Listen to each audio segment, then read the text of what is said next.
La noche del 9 de junio de 1956, un alzamiento militar liderado por el general de división Juan José Valle intenta tomar Campo de Mayo y las principales guarniciones militares de Buenos Aires con un solo objetivo: derrocar la dictadura militar del general Pedro Eugenio Aramburu y permitir el retorno al país de Juan Domingo Perón. El levantamiento, equipado con escasos recursos y mal organizado, rápidamente es sofocado. Varios de los civiles y militares complotados son capturados por las tropas del gobierno, pero Valle logra escapar y consigue refugiarse en la casa de un amigo. En las primeras horas del 10 de junio, el gobierno militar dicta la ley marcial y da la orden de ejecutar a los rebeldes capturados. En menos de 48 horas, cerca de 30 civiles y militares son fusilados.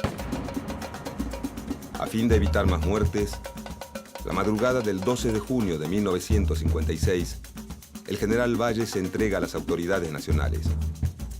Esa misma tarde, es condenado a muerte.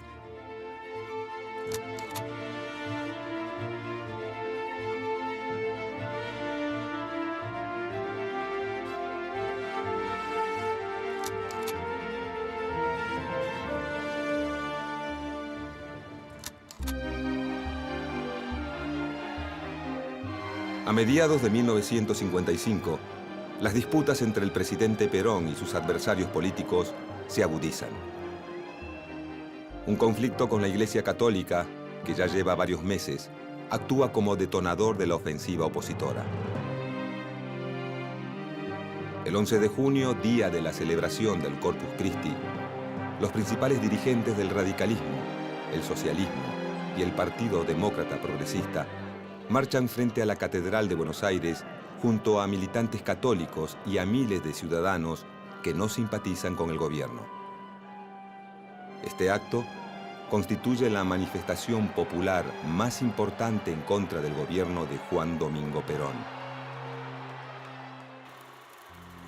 5 días más tarde, en el mismo lugar, sectores antiperonistas de la Marina de Guerra y la Aeronáutica hacen saber su malestar con el gobierno de la manera más violenta. La mañana del 16 de junio de 1955, un escuadrón de 30 aviones bombarderos parte de la base naval de Punta Indio hacia Buenos Aires. Su intención es bombardear la Casa Rosada y forzar la renuncia de Perón. Al enterarse de la maniobra, el ministro de Ejército, general Franklin Lucero, advierte del peligro al presidente, quien inmediatamente se refugia en los sótanos del Ministerio de Guerra, desde donde dirige el contraataque. A las 12:40 del mediodía, el primer avión rebelde se abate sobre la Casa de Gobierno, dejando caer una bomba de 100 kilos en Plaza de Mayo. Detrás de él, varios bombarderos operan en picada, descargando bombas sobre cientos de civiles indefensos que se encuentran en ese momento en la plaza. Una de las bombas da de lleno en un tranvía de la línea 305, matando a todos sus ocupantes. 40 de ellos son niños de primaria. A esta altura, el aire de la plaza se vuelve irrespirable. La gente desesperada corre a refugiarse donde puede. Durante 5 horas, la que había sido la Plaza de los Descamisados se convierte en el escenario de un encarnizado combate terrestre. En medio del humo negro, los gritos y los cuerpos calcinados, las fuerzas leales se baten a duelo con los rebeldes. Camiones con militantes peronistas, armados con palos, piedras y armas de fuego de bajo calibre, llegan de todos los confines de la ciudad para defender al gobierno. Durante el resto de la tarde, los aviones de la Marina desde los cielos siguen sembrando el pánico y la muerte.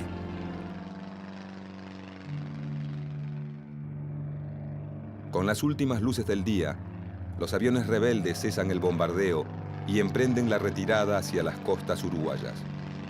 El plan de matar a Perón, o como mínimo, forzar su renuncia, por el momento ha fracasado. Al final de la jornada, las bombas arrojadas sobre Plaza de Mayo dejan un saldo de más de 300 muertos y el doble de heridos.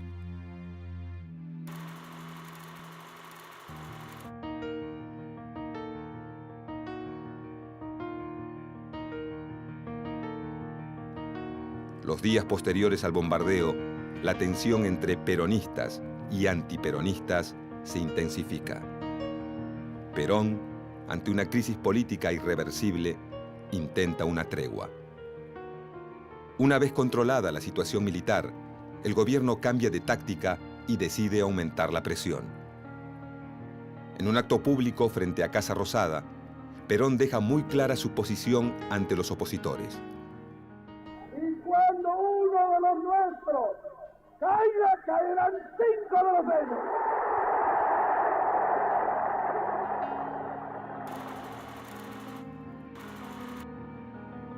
Por su parte, el sector castrense redobla la ofensiva.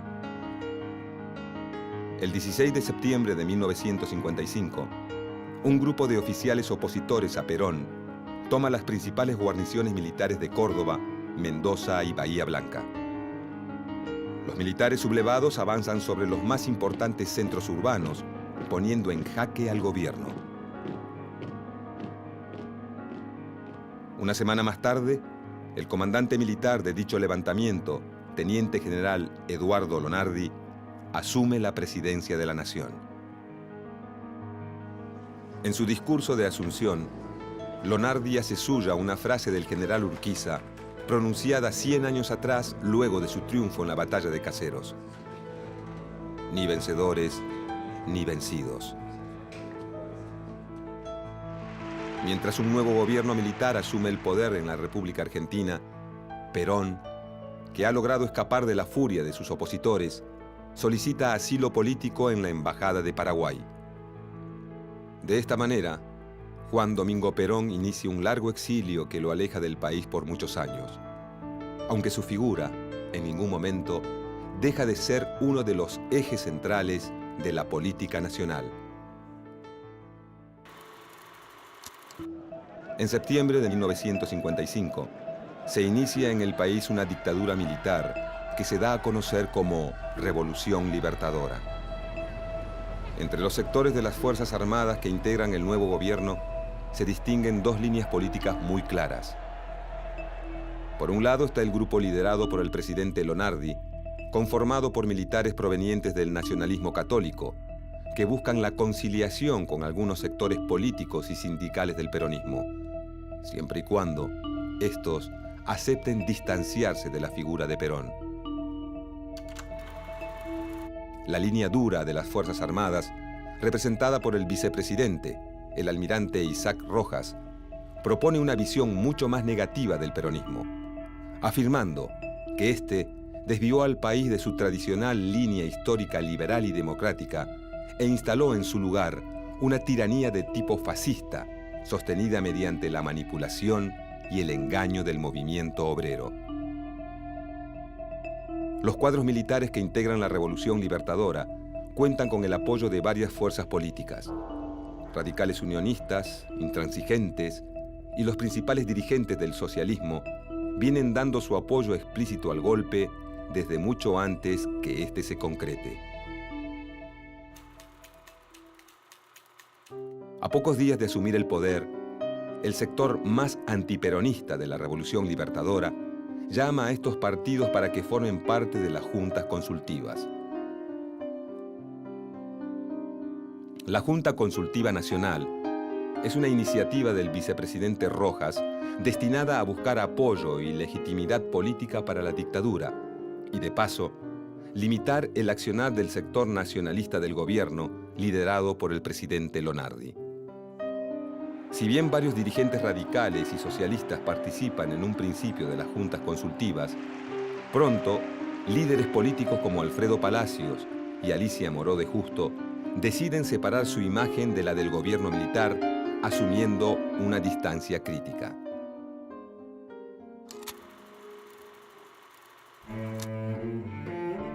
Durante los meses de septiembre y octubre de 1955, el ala nacionalista de la Revolución Libertadora, encarnada por el presidente Lonardi, dirige las políticas de gobierno. A fin de generar canales de diálogo con los sectores sindicales, el gobierno militar decide no intervenir la CGT, a la vez que designa en el Ministerio de Trabajo al abogado laboralista Luis Cerruti Costa, asesor legal de varios sindicatos peronistas.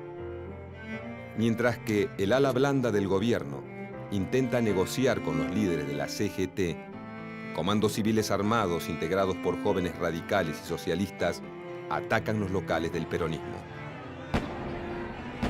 Pronto, los intereses contradictorios de los sectores del gobierno aumentan la tensión política y animan a la militancia peronista a pensar en un posible contraataque.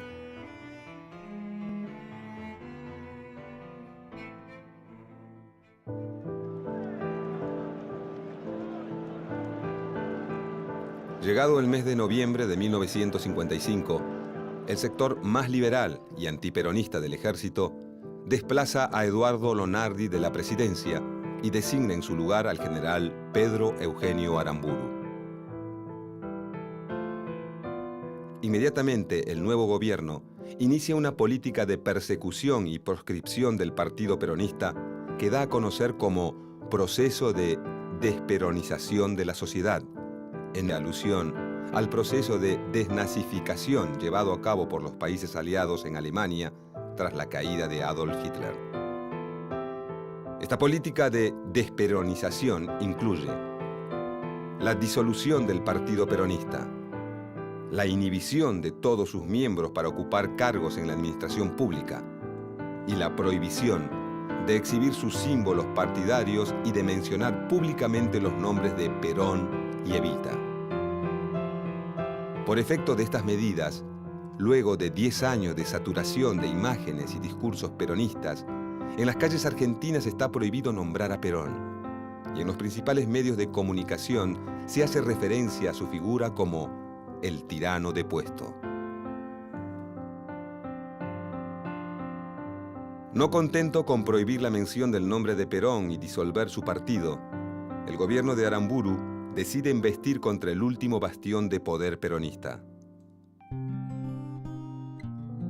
A pocos días de su asunción, el nuevo gobierno interviene en la CGT y proscribe a todos los dirigentes sindicales que hubieran ocupado cargos a partir de 1952.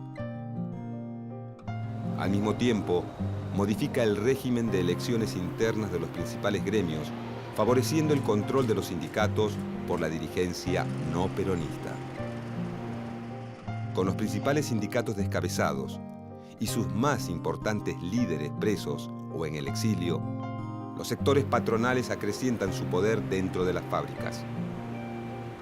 Muchos empresarios aprovechan esta situación para no cumplir con los convenios colectivos de trabajo y aplican severos recortes a las conquistas laborales conseguidas durante el peronismo.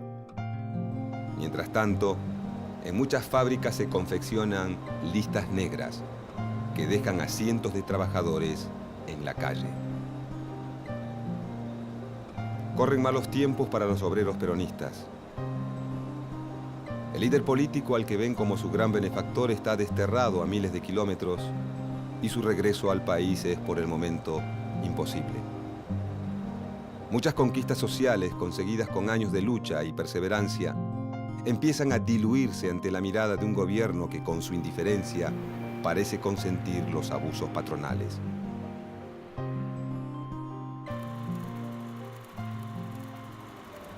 Al calor de la represión y el deterioro de las condiciones de trabajo, en el interior de las fábricas comienza a gestarse un movimiento obrero clandestino que por el momento no tiene nombre, aunque sí tiene un fin muy concreto: la resistencia. La resistencia peronista comienza como un movimiento inorgánico que lleva a cabo sus acciones en los mismos lugares de trabajo. Estas acciones consisten en pequeñas maniobras individuales de sabotaje, como averiar una máquina, o formas de protesta colectiva, como detener el trabajo por un par de minutos y ponerse a silbar la marcha peronista. Muchos de los integrantes de los grupos de resistencia comienzan a formar comisiones internas dentro de las fábricas y a tejer alianzas con otros sectores del movimiento obrero, también proscriptos por el gobierno militar. A finales de 1956, varios miembros del Partido Comunista se suman a las iniciativas de la resistencia y forman la Comisión Intersindical. Con esta comisión, peronistas y comunistas intentan presionar al gobierno para que los deje participar en el Congreso Normalizador de la CGT a llevarse a cabo en 1957. De forma paralela a la reorganización del movimiento obrero peronista, varios militantes y ex líderes sindicales forman grupos de choque, muchas veces armados, que se dan a conocer como comandos de la resistencia. Estos comandos llevan a cabo acciones de protesta y reivindicación del partido peronista, como volanteadas clandestinas o la detonación de artefactos explosivos de fabricación casera, bautizados popularmente como caños peronistas. Uno de los principales impulsores de los comandos de la resistencia es el abogado y exdiputado John William Cook. Figura rebelde y sumamente combativa, Cook representa la opción más revolucionaria del peronismo. Por su carácter aguerrido e intransigente y su aguda percepción política, Perón, desde su exilio en Venezuela, lo elige como su delegado personal y lo distingue con el cargo de jefe de las fuerzas peronistas organizadas en el país y en el extranjero.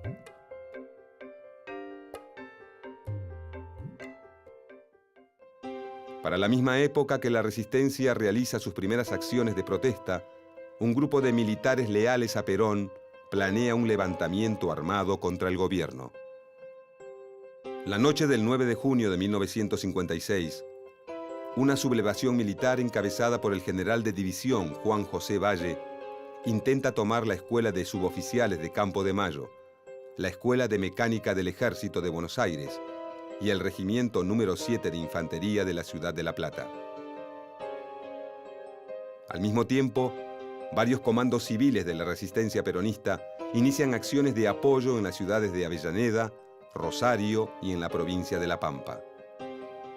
Este alzamiento plantea tres claras exigencias al gobierno de la Revolución Libertadora: el cese inmediato de la persecución al partido peronista, la restitución de la Constitución de 1949 anulada por el gobierno de la Revolución Libertadora y la liberación de todos los presos políticos. Dichas exigencias persiguen un único fin: crear las condiciones necesarias para el regreso de Perón a Argentina.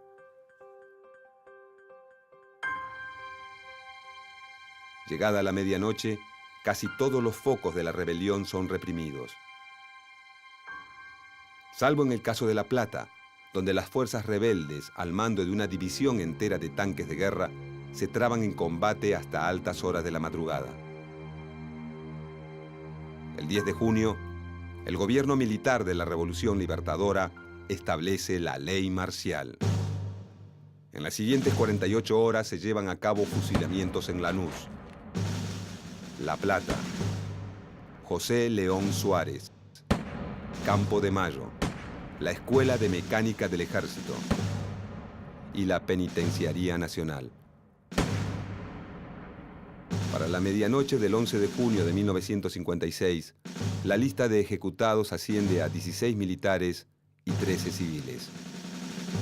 Con la intención de poner fin a las ejecuciones, la mañana del 12 de junio, el general Juan José Valle se entrega a las autoridades militares. Esa noche, en el patio de la Penitenciaría Nacional, Valle es fusilado. Ante el fracaso de la sublevación militar, tanto Perón, que la había alentado desde el exilio, como los comandos de la resistencia que actuaron en su apoyo, abandonan la idea de la lucha armada para volcar sus esfuerzos a la reorganización de los sindicatos. Solo algunos comandos aislados de origen no sindical y que responden a John William Cook insisten en la vía del combate directo.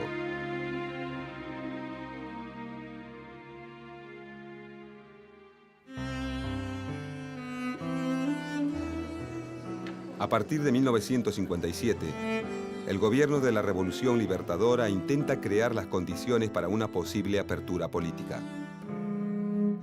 Dicha apertura implica una reforma constitucional que anule la Constitución peronista de 1949, la normalización de la CGT y un llamado a elecciones nacionales que permita la llegada al poder a los sectores civiles más cercanos al régimen militar.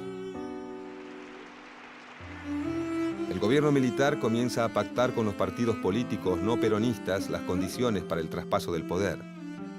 Para principios de 1957, una nueva camada de dirigentes surgidos de las segundas y terceras líneas del sindicalismo durante el último gobierno peronista y de los cuerpos de delegados de la resistencia comienzan a recuperar lugares clave dentro de los principales gremios. En agosto de 1957, durante el Congreso Normalizador de la CGT, se forman las 62 organizaciones, una red de sindicatos peronistas que reclama la dirección del movimiento obrero argentino. Dentro de las 62 organizaciones, comienzan a perfilarse dos líneas políticas muy distintas. Por un lado, los sindicalistas duros, representados por dirigentes como Sebastián Borro y José Alonso, que mantienen una fuerte actitud de intransigencia frente al gobierno y pretenden usar a las 62 organizaciones como base de negociación para detener las políticas de persecución y proscripción peronista. Por otro lado está la línea más conciliadora, cuyos dirigentes se dedican a establecer contactos con sectores del gobierno militar con el fin de fortalecer sus posiciones frente a una posible apertura política. Entre estos últimos sobresale la figura del líder metalúrgico de Avellaneda, Augusto Timoteo Bandor.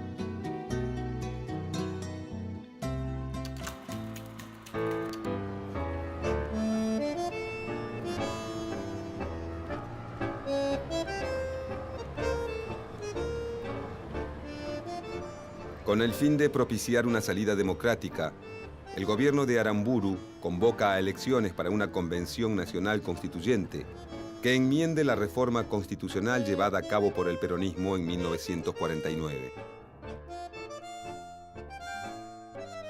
Estas elecciones actúan como una suerte de ensayo para los partidos políticos no peronistas que rápidamente sacan a relucir sus tensiones internas. Uno de los más perjudicados es el radicalismo, que durante este periodo termina dividido en dos partidos. La Unión Cívica Radical Intransigente, liderada por Arturo Frondizi, más proclive a la negociación con el peronismo, y la Unión Cívica Radical del Pueblo, marcadamente antiperonista y más cercana a las posiciones del gobierno militar, que sostiene la candidatura a presidente del caudillo bonaerense Ricardo Balbín. Finalmente, la Convención Constituyente anula todas las modificaciones instaladas por el peronismo y restablece el texto de la Constitución anterior a 1949, añadiendo únicamente el artículo 14 bis, que incluye los derechos del trabajador. Una vez derogada la Constitución peronista, el gobierno de la Revolución Libertadora hace un llamado a elecciones presidenciales a llevarse a cabo en febrero de 1958. Con el peronismo proscripto e imposibilitado de presentar listas propias, muchos ven en Ricardo Balbín el gran ganador de la contienda. Ante este escenario, Arturo Frondizi, principal opositor de Balbín y candidato a presidente por los radicales intransigentes, teje una hábil estrategia electoral. Su partido pide al gobierno provisional. Los radicales le hemos dicho al gobierno provisional que consideramos indispensable la aprobación de un plan político como método para tranquilizar a la República. Ese plan político debe tener como... Un mes antes de las elecciones, Rogelio Frigerio, principal colaborador de Arturo Frondizi, viaja hasta Venezuela para reunirse con John William Cook, delegado personal de Perón. El objetivo de la reunión es negociar un pacto electoral con Perón que permita a Frondizi ganar las elecciones bajo la promesa de levantar la proscripción del peronismo. Pocos días antes de las elecciones, Perón, desde su exilio en República Dominicana, aconseja a sus seguidores votar por la fórmula Frondizi-Gómez. De esta manera, Perón, que en un principio había apoyado la estrategia insurreccional de los comandos de la resistencia y las repetidas huelgas de los sindicatos duros, decide prestar sus votos a Frondizi, temiendo que su no participación en los comicios lo termine borrando del mapa político. El 23 de febrero de 1958, con el apoyo de un sector importante del electorado peronista, triunfa la fórmula Arturo Frondizi-Alejandro Gómez con el 45% de los votos contra el 29% de la Unión Cívica Radical del Pueblo. Al final del escrutinio, más de 800.000 votos en blanco evidencian la ausencia de una figura política muy difícil de reemplazar. A pesar de la proscripción del Partido Peronista, la persecución de sus líderes sindicales y la política de desperonización de la sociedad impulsada por el gobierno de la Revolución Libertadora, en 1958, la figura de Juan Domingo Perón tiene tanto peso político como en los años de su gobierno. Si bien Perón se mantendrá en el exilio por muchos años más, su legado político se verá representado por los distintos sectores del sindicalismo, por sus delegados personales y por los partidos neoperonistas que empezarán a formarse en algunas provincias. Pero sin duda, el mayor capital político de Perón está en sus numerosos seguidores, que durante los años más duros de proscripción mantienen viva la llama de su movimiento y siguen viendo en su regreso la gran solución para los problemas argentinos.